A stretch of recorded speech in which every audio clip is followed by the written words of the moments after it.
ക്രിസ്തുവിൽ ഏറ്റവും സ്നേഹം നിറഞ്ഞവരെ, വിശ്വാസത്താൽ നമ്മുടെ ക്രിസ്തീയ സ്വത്വത്തിൻ്റെ അടിത്തറ തന്നെ കെട്ടിപ്പടുത്തിയതും രക്തത്താൽ റോമിൻ്റെ മണ്ണിനെ വിശുദ്ധീകരിച്ചതുമായ സഭയുടെ രണ്ട് തൂണുകൾ എന്നറിയപ്പെടുന്ന മഹാന്മാരായ രണ്ട് വിശുദ്ധരുടെ, വിശുദ്ധ പത്രോസ്, വിശുദ്ധ പൗലോസ് അപ്പോസ്തലന്മാരുടെ തിരുനാൾ തിരുസഭ ഇന്ന് സന്തോഷപൂർവ്വം കൊണ്ടാടുകയാണ്.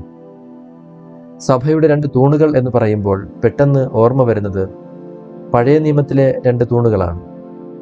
സോളമൻ ജെറുസലേം ദേവാലയം നിർമ്മിച്ചപ്പോൾ തയ്യാറാക്കിയ യാഖീൻ, ബോവാസ് എന്നീ രണ്ട് തൂണുകൾ. അതുകൊണ്ട് തന്നെ ഈ 4 വലിയ തൂണുകളെ മുൻനിർത്തി പഴയ ഉടമ്പടിയിൽ നിന്നുള്ള 2ഉം പുതിയ ഉടമ്പടിയിൽ നിന്നുള്ള 2ഉം തൂണുകളെ, സോളമന്റെ ദേവാലയത്തിലെ വെങ്കല തൂണുകളായ യാഖീനും ബോവാസും സഭയുടെ അപ്പസ്തോലിക തൂണുകളായ വിശുദ്ധ പത്രോസിനെയും പൗലോസിനെയും മുൻനിർത്തി ഇന്ന് ധ്യാനിക്കാൻ ഞാൻ ആഗ്രഹിക്കുകയാണ്. ഈ 4 പേരുകൾ കല്ലുകൊണ്ടുള്ള ഭൗതിക ദേവാലയത്തിൽ നിന്ന് സഭയുടെ ആത്മീയ ദേവാലയത്തിലേക്കുള്ള ദൈവത്തിൻ്റെ രക്ഷാകര പ്രവർത്തനത്തിൻ്റെ പുരോഗതിയെ അടയാളപ്പെടുത്തുന്നു.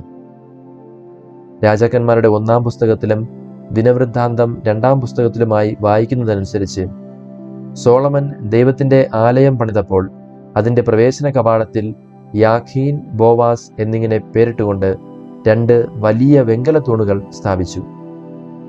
യാഖീൻ എന്നാൽ അവൻ സ്ഥാപിക്കും എന്നും ബോവാസ് എന്നാൽ അവനിലാണ് ശക്തി എന്നുമാണ് അർത്ഥം. ഈ 2 പദങ്ങളും ഒരുമിച്ച് ചേർത്ത് വായിച്ചാൽ അവൻ തൻ്റെ ശക്തിയാൽ ദൈവാലയം സ്ഥാപിക്കും എന്ന ശക്തമായ ഒരു സന്ദേശമാണ് നമുക്ക് ലഭിക്കുന്നത്. ഈ 2 തൂണുകൾക്കും ദേവാലയത്തിൻ്റെ ഘടനാപരമായ പ്രാധാന്യത്തെക്കാൾ ഉപരി പ്രതീകാത്മകമായ പ്രാധാന്യമാണ് ഉണ്ടായിരുന്നത്. ദേവാലയത്തിലേക്കുള്ള ആത്മീയ കവാടമായും അഥവാ ദൈവിക സാന്നിധ്യത്തിലേക്കുള്ള പ്രവേശന കവാടമായും ദൈവത്തിൻ്റെ ഉടമ്പടിയുടെ സ്ഥിരതയും ശക്തിയും വിളിച്ചോതുന്ന പ്രതീകങ്ങളായും ലംബത്തിൽ സ്വർഗത്തിൻ്റെയും ഭൂമിയുടെയും ബന്ധം സ്ഥാപിക്കുന്ന പ്രതീകമായും അവ നിലകൊണ്ടു. അതിൽ ഏറെ പ്രധാനപ്പെട്ടത് ദൈവത്തിൻ്റെ വിശ്വസ്തതയുടെയും ശക്തിയുടെയും രൂപങ്ങളായിരുന്നു എന്നതാണ്. ദൈവമാണ് തൻ്റെ വിശുദ്ധ വാസസ്ഥലം സ്ഥാപിക്കുകയും നിലനിർത്തുകയും ചെയ്യുന്നത് എന്ന ധാരണയോടെ ദൈവ സാന്നിധ്യത്തിലേക്ക് പ്രവേശിക്കാൻ ഇവ ജനത്തെ ഒരുക്കിയിരുന്നു. പുതിയ നിയമത്തിൽ നാം ഇന്ന് തിരുനാൾ ആഘോഷിക്കുന്ന പത്രോസും പൗലോസും പുതിയ ദേവാലയത്തിൽ സഭയിൽ യാഖീനും ബോവാസുമായി തീർന്നു എന്ന് നമുക്ക് ഉറപ്പിച്ച് പറയാൻ കഴിയും. മാത്രമല്ല, അക്ഷരാർത്ഥത്തിൽ ഇന്ന് വത്തിക്കാനിൽ സെന്റ് പീറ്റേഴ്സ് ബസലിക്കയുടെ മുന്നിൽ ഇരുവശങ്ങളിലായി ഈ 2 വിശുദ്ധരുടെയും പ്രതിമകൾ കല്ലിൽ കൊത്തിവച്ചിരിക്കുകയും ചെയ്യുന്നു എന്നത് യാഥാർത്ഥ്യം. അതുകൊണ്ട് തന്നെ പുതിയ നിയമത്തിൽ പത്രോസിനെയും പൗലോസിനെയും ഈ ആത്മീയ തൂണുകളായി പരിഗണിക്കുമ്പോൾ ഇവർ യഥാർത്ഥത്തിൽ ദൈവത്തിൻ്റെ വിശ്വസ്തതയുടെയും ശക്തിയുടെയും അടയാളമായി നമുക്ക് മുന്നിൽ നിൽക്കുകയാണ്. ഞാൻ എൻ്റെ സഭ പണിയും എന്ന് ക്രിസ്തു പറഞ്ഞ പാറ പത്രോസാണ്. അവൻ വിശ്വാസത്തെയും നേതൃത്വത്തെയും പ്രതിനിധീകരിക്കുന്നു. ക്രൂശിക്കപ്പെട്ട ക്രിസ്തുവിനെ ദൈവത്തിൻ്റെ ശക്തിയും ജ്ഞാനവുമായി ജനതകൾക്ക് മുന്നിൽ അക്ഷീണം പ്രഘോഷിച്ച അപ്പോസ്തലനാണ് പൗലോസ്. അവൻ ദൗത്യത്തെയും ബുദ്ധിയെയും പ്രതിനിധീകരിക്കുന്നു. പഴയ നിയമത്തിലെ തൂണുകൾ ആലയത്തിൻ്റെ പ്രവേശന കവാടത്തിൽ നിശ്ചലമായി നിന്നിരുന്നവയായിരുന്നുവെങ്കിൽ യഥാർത്ഥവും ജീവനുള്ളതുമായ ആലയമായ ക്രിസ്തുവിൽ ഈ തൂണുകൾ ഒരു സ്ഥലത്ത് ഉറപ്പിച്ചിരിക്കുന്നതല്ല, മറിച്ച് അവ ലോകത്തിൻ്റെ അതിർത്തികൾ വരെ പോകുന്നവയാണ്. സഹോദരന്മാരെ ശക്തിപ്പെടുത്തുക എന്നതായിരുന്നു പത്രോസിന്റെ ദൗത്യം. ക്രിസ്തുവിനെ അറിയാത്ത ജനതകളോട് സുവിശേഷം പ്രസംഗിക്കുന്നതായിരുന്നു പൗലോസിന്റെ ദൗത്യം.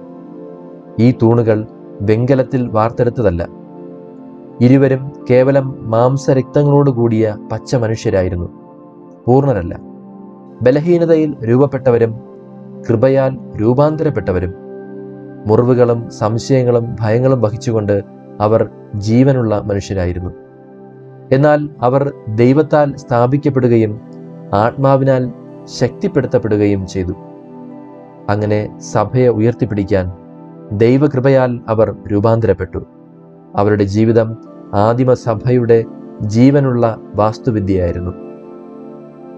കേവലം ഒരു മത്സ്യത്തൊഴിലാളിയും എടുത്തുചാട്ടക്കാരനും ആവേശഭരിതനും വികാരഭരിതനും അവിശ്വാസിയും യേശുവിൻ്റെ ഈ ഭൂമിയിലെ പരസ്യ ജീവിത കാലയളവിൽ മുഴുവൻ സമയവും അവനോടൊപ്പം നടന്നിരുന്നവനും എന്നാൽ സ്വന്തം നിലനിൽപ്പ് നോക്കി അവനെ തള്ളിപ്പറഞ്ഞവനുമായിരുന്നു പത്രോസ്.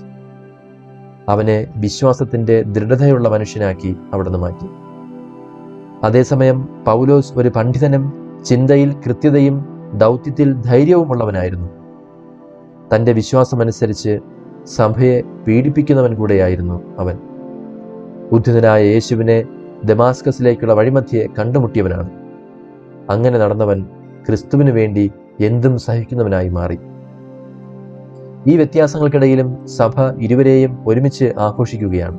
കാരണം അവർ ക്രിസ്തുവിൽ ഒന്നായിരുന്നു, വിശ്വാസത്തിൽ ഒന്നായിരുന്നു, രക്തസാക്ഷിത്വത്തിൽ ഒന്നായിരുന്നു. അവരുടെ ദൗത്യം കാണിക്കുന്നത് സഭ വെറുമൊരു സ്ഥലമല്ല, അത് ക്രിസ്തുവിൽ ഒരുമിച്ച് പണിയപ്പെട്ട ഒരു ജനമാണ് എന്നാണ്. ഇന്ന് അവരുടെ സ്ഥാനത്ത് ദൈവം നമ്മെ ഓരോരുത്തരെയും നമ്മുടെ കുടുംബങ്ങളിലും സമൂഹങ്ങളിലും ഇടവകകളിലും തൂണുകളാകാൻ വിളിക്കുകയാണ്. വെങ്കലത്തിലൂടെയോ കല്ലിലൂടെയോ അല്ല, വിശ്വാസം, സ്നേഹം, സ്വയം ബലിയാകൽ എന്നിവയിലൂടെയാണ് നാം ഇന്ന് തൂണുകളാകേണ്ടത്. നമ്മുടെ കുടുംബങ്ങളിൽ ഭാര്യാഭർത്താക്കന്മാർ തൂണുകളാകണം, വിശ്വാസത്തിൽ ദൃഢതയുള്ള തൂണുകൾ. അത്തരം തൂണുകളുടെ അഭാവം ഇന്ന് കുടുംബങ്ങളിൽ നിഴലിക്കുന്നുണ്ട്. അത് മാറാൻ യാഖീനും ബോവാസും പത്രോസും പൗലോസും നമ്മെ പഠിപ്പിക്കുന്നത് എന്താണെന്ന് മനസ്സിലാക്കിയാൽ മതി. ഒന്നാമതായി, ദൈവം താൻ നിയോഗിക്കുന്നത് മനോഹരമായി ബലപ്പെടുത്തി സ്ഥാപിക്കുന്നു എന്നതാണ്. നാം ചെയ്യേണ്ടത് അവന് വിധേയപ്പെടുക എന്നതാണ്. അവൻ നമ്മുടെ ജീവിതത്തെയും ഫലപ്രദവും ഉറപ്പുള്ളതുമാക്കി മാറ്റുമെന്നത് നിസ്സംശയമാണ്. സിയന്നയിലെ വിശുദ്ധ കാതറിൻ പറഞ്ഞതുപോലെ, ദൈവം നിനക്കായി ഉദ്ദേശിച്ചതുപോലെ നീ ആയിരിക്കുക, നീ ലോകത്ത് തീ പകരും. രണ്ടാമതായി, ദൈവത്തിലാണ് ശക്തി എന്ന് തിരിച്ചറിയുക. സമ്പത്തിലോ സ്വന്തം കഴിവിലോ മനുഷ്യശക്തിയിലോ അല്ല, മറിച്ച് ക്രൂശിക്കപ്പെട്ടതും ഉയർത്തെഴുന്നേറ്റതുമായ ക്രിസ്തുവിലാണ് ശക്തി എന്നറിയുക. മൂന്നാമതായി, നാം പരിശുദ്ധാത്മാവിൻ്റെ ആലയങ്ങളാണ്, പരിശുദ്ധാത്മാവ് നമ്മിൽ വസിക്കുന്നു എന്നറിയുക.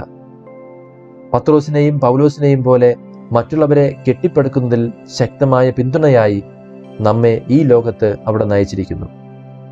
വെളിപാട് പുസ്തകത്തിൽ പറയുന്നത് പോലെ പരീക്ഷണങ്ങളെ അതിജീവിച്ച് ദൈവത്തിൻ്റെ ആലയത്തിലെ സ്തംഭങ്ങളായി വിജയം വരിക്കേണ്ടവരാണ് നമ്മൾ ഓരോരുത്തരും.